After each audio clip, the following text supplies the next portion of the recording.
mohon maaf karena pernah suuzon. Sekali lagi saya mohon maaf pernah suuzon karena saya ini sering jelajah di dunia medsos, dan saya tahu dari kecil itu bahwasanya Habib itu ya keturunan Nabi. Nah, namun pada saat ini yang masih membuat ganjalan di hati pandangan secara akademisi, mengapa penelitian ini baru dilakukan sekarang? Kenapa tidak dari dulu, sehingga semua warga Nahdien itu lebih mengetahuinya sejak dini? Dari Kang Erwan, mohon maaf pernah suudon, saya maafkan Kang Erwan. Dan saya itu sudah komitmen tidak akan marah pada siapapun mencaci saya, termasuk pada habaib. Tidak ada itu nanti saya tuntut mereka itu. Orang saya aja kalau digituin marah nih. Saya aja kalau misalnya saya ini Habib nih, ada misalnya Imaduddin misalnya itu muncul, saya marah juga. Sebelum nanti saya sadar, dan saya doakan mudah-mudahan habaib semuanya sadar juga bahwa kita ini bukan benci. Kalau benci dari dulu saya tidak mengisbat Ba'lawi. Kitab saya sudah mengisbat Ba'lawi 2018 sebelum penelitian, itu membuktikan bahwa saya tidak karena kebencian. Nah, ketika saya membaca, meneliti, menelusuri, ada kesimpulan lain, wajib saya harus menyampaikan. La yajuzu lil alimi kitmanu ilmihi fi hadzal bab. Tidak boleh kita menyembunyikan ilmu. Makanya saya sudah memaafkan. Termasuk pada yang ngancam segala, saya maafkan. Ini adalah konsekuensi.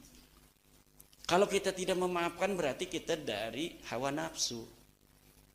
Udah jelas sesuatu yang akan kita bawa ini akan banyak menolak, akan banyak yang mengumpat, akan banyak yang mencela. Kok kitanya tidak siap untuk dicela? Bahkan akan menuntut orang mencela. Dia mah tidak salah, mencela itu karena kamu membawa sesuatu yang berbeda. Walaupun kebenaran itu pasti akan membawa sesuatu hal yang tidak mengenakan bagi orang-orang terkait, baik bagi Ba'lawinya maupun bagi orang-orang yang mencintainya. Tetapi kalau tidak disampaikan, tidak diberitahu, kita salah, membiarkan orang dalam kesesatan. Banyak yang dirugikan juga saudara kita, banyak yang didawir. Tuh, kemudian mengapa baru sekarang? Iya, karena baru sekarang aku dapatkan bukti-buktinya. Oh, tidak dari dulu. Nggak enak suaranya. Ya itu saya bingung kan, kenapa baru sekarang? Ya kayak sekarang tahunya gimana sih? Kenapa baru sekarang? Kenapa enggak dulu? Ya dulu mah tugasnya Yai Hasyim Asy'ari, tapi tidak ada alasan Mbak Yai Hasyim Asy'ari meneliti nasab habaib. Kenapa? Habaibnya masih bagus-bagus. Ngapain orang ngaku cucu Nabi, orangnya soleh, orangnya alim, kita curiga? Enggak ada alasan. Lah kalau sekarang kita ada orang ngaku cucu Nabi, susah caci maki, tidak seperti Rasul. Ngaku cucu Nabi suka ngerampas akuarium orang. Ngaku cucu Nabi minta istri orang. Ngaku cucu Nabi flexing, nggak malu-malu. Ngaku cucu Nabi menampakkan kemewahan duniawi. Ngaku cucu Nabi joget-joget melulu. Hayya hayya. Udah itu tidak sah jadi wali nikahnya, kata saya itu. Seluruh habaib tidak sah jadi wali nikah. Jadi saksi nikah, kecuali ada kiai yang lain duduk 2 orang. Kalau cuma habaib 2 orang tidak sah itu nikah. Kenapa? Ya karena nggak ada muru'ah. Syaratnya seorang saksi itu harus muru'ah. Muru'ah itu diantaranya hilang kalau dia suka main catur. Main catur tiap hari dari jam 2 sampai habis maghrib. Wis adzan gue terus bae durung diren mah. Kecuali sudah kemakan itu rajanya mati baru yuk salat dulu katanya. Walaupun tukang salat kalau suka main catur, tidak ada yang lain saksi nikah, cuma dia yang suka main catur itu berdua enggak sah itu. Kenapa? Sartul saksi itu salah satunya harus sohibul muru'ah. Yang kedua tukang joget itu orang yang tidak punya muru'ah. Makanya jadi kita laka wali ning deweken ning Ba'alawi ku laka wali aja udi-udi kualat. Kenapa? Wali tidak ada yang tidak punya muru'ah. Uang yang dianggap walinya aja dari mereka mah masih gelem joget-joget. Lah dari mana itu? Kita madhabnya madhab Syafi'i, kata Fathul Mu'in, muru'ah itu diantaranya hilang satu, makan di pasar di pinggir jalan tanpa menggunakan peci. Yang kedua main catur terus menerus, suka main catur. Kalau main catur sekali-kali 10 tahun sekali, ya itu ndak. Yang kedua, yang ketiga adalah joget. Joget walaupun sekali kalau di syuting itu berulang-ulang itu arane mudawim. Walaupun sekali jogetnya, tapi pengulangannya dia itu sadar di kamera mau joget. Itu sudah hilang walaupun hanya sekali. Kenapa? Videonya terus diulang. Akan jadi pelajaran bagi santri-santri kita. Kalau mereka dianggap orang yang soleh, nanti anak-anak kita orang-orang Jawa yang kiainya, coba lihat ada nggak sih kiai NU yang turun itu? Ada Gus Baha, katanya Gus Baha mah dipaksa itu, lihat videonya. Dipaksa nggak mau Gus Bahanya, tapi nggak enak. Ada di dalam majmuk. Bagaimana kalau nggak enak? Ada itu. Kalau nggak enak ditarik begitu masa? Nggak mau, langsung pencak. Wih nggak bagus. Coba lihat Gus Baha ketika joget itu, dia tidak mau. Dia dipaksa. Mungkin supaya ada alibi. Weh, ada kiai Jawa juga yang joget-joget itu. Tidak ada.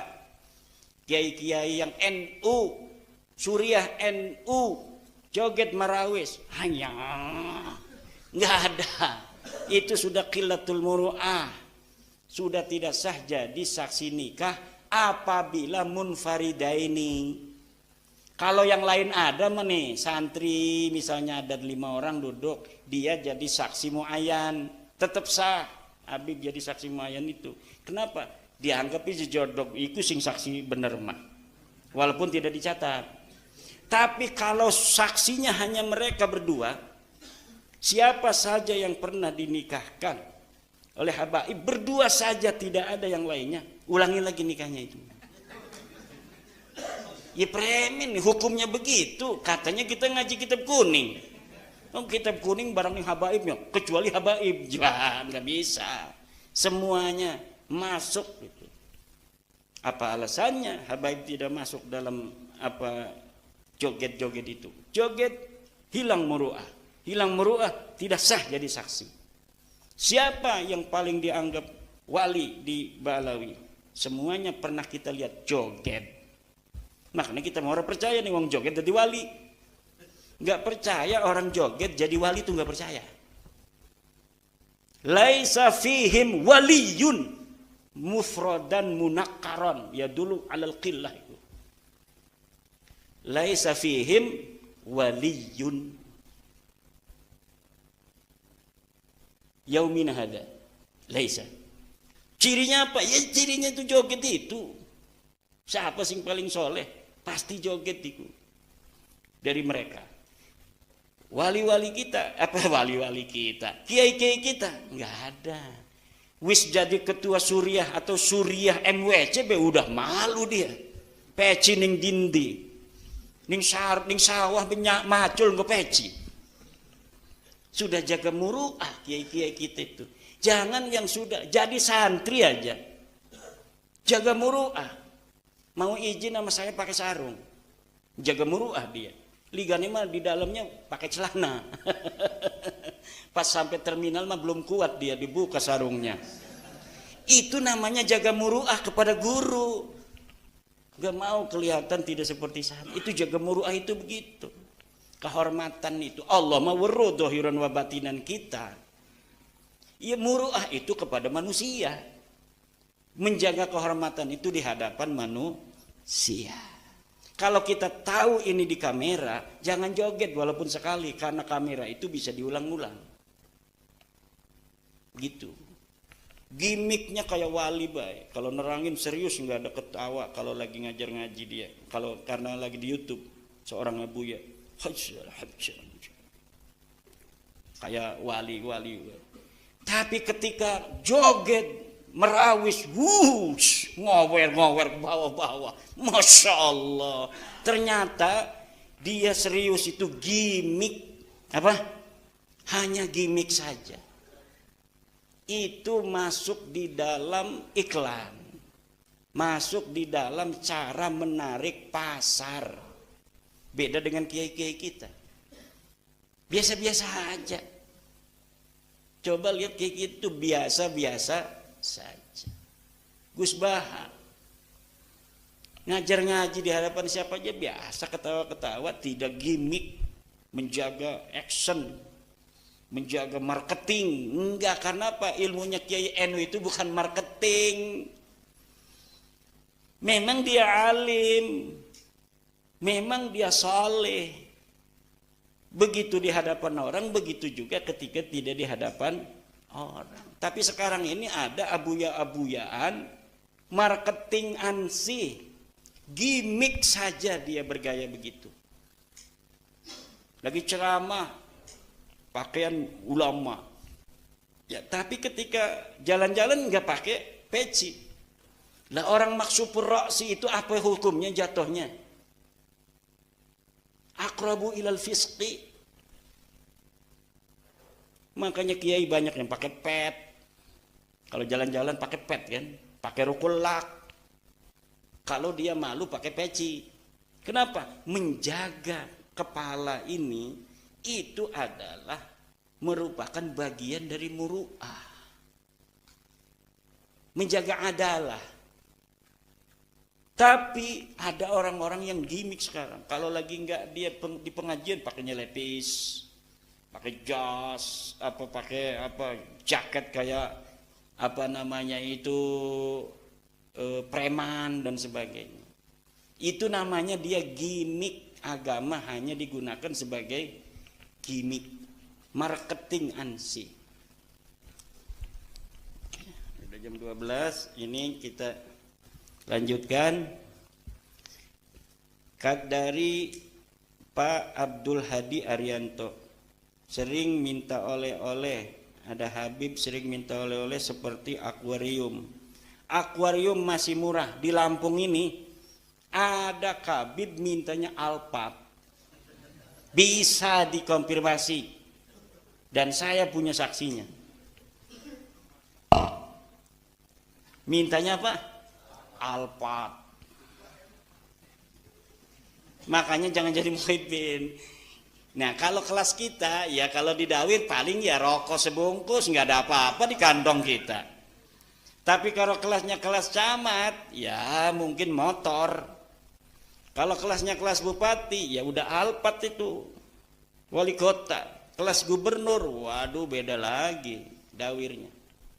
Kelas presiden, bisa yang lain, tambang bisa.